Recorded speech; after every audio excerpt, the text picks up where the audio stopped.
La préparation à l'état frais au microscope, c'est une préparation en fait entre lame et lamelle.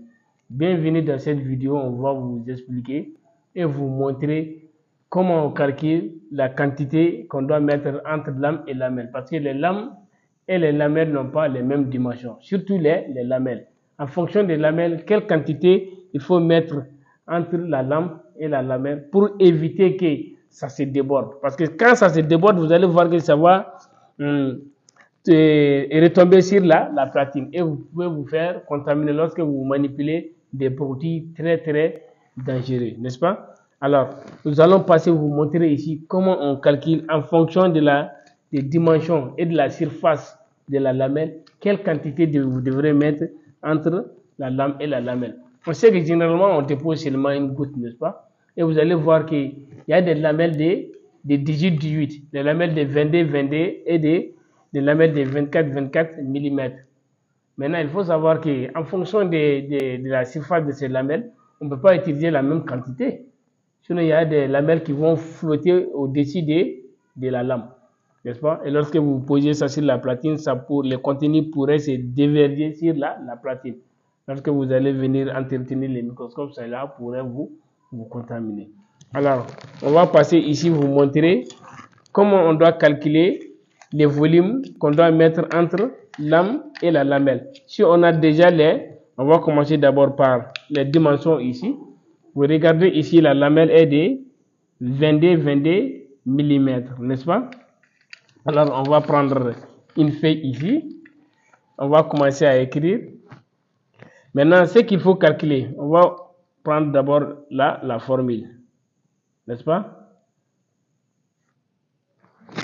Alors, voici pour vous la formule V égale à S multiplié par H. V, c'est le volume et S, c'est la surface de la lamelle et H, c'est l'épaisseur de la chambre. Je vais vous expliquer tout ça, comment on calcule. On va commencer d'abord comment calculer S.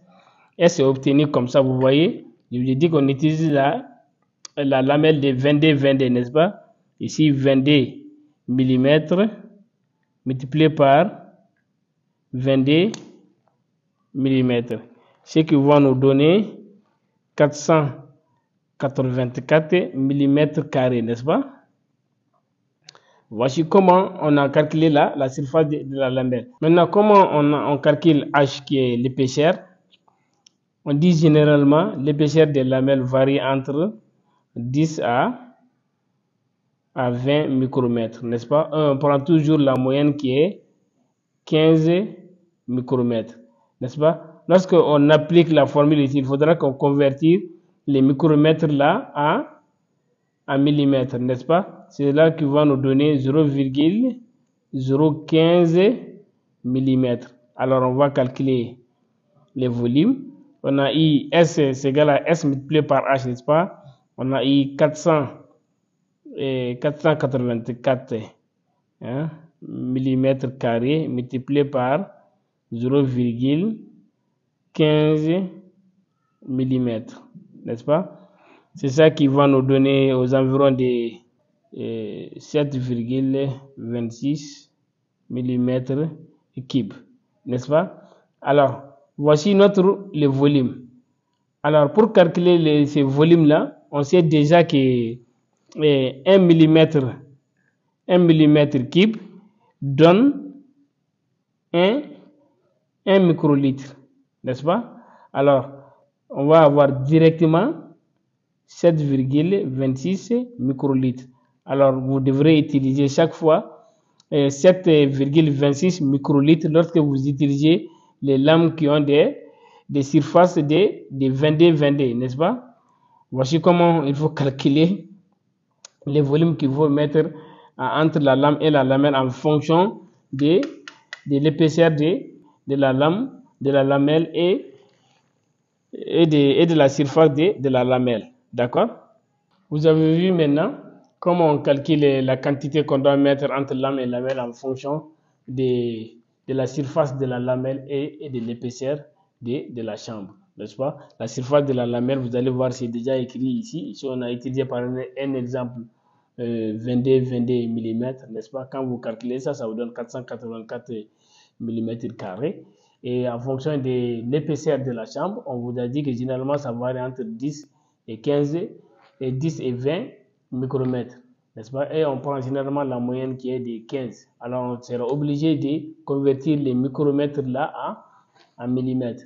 Ainsi, vous allez multiplier les 484 là par 0,015, n'est-ce pas? Et vous allez avoir cette valeur-là en millimètres carrés. Et on vous a dit que 1 millimètre carré, 1 millimètre cube plutôt, 1 millimètre cube donne 1 microlitre. D'accord? Et vous avez, ça c'est la conversion terre à terre, n'est-ce pas? Vous devez prendre directement cette valeur-là en microlitres. Et cela vous permettra que le liquide ne déborde pas sur la lame, n'est-ce pas? Et que la lamelle aussi ne frotte pas sur votre lame. Ainsi, vous pouvez protéger votre platine. Sinon, vous allez toujours vous contaminer lorsque vous travaillez avec des suspensions dangereuses, n'est-ce pas? Alors, travaillez dans des conditions d'asepsie. Au moindre erreur, vous allez vous faire contaminer. Un bon travailleur, c'est celui qui fait son labeur quotidien avec amour et conscience avec ses jolis microscopes.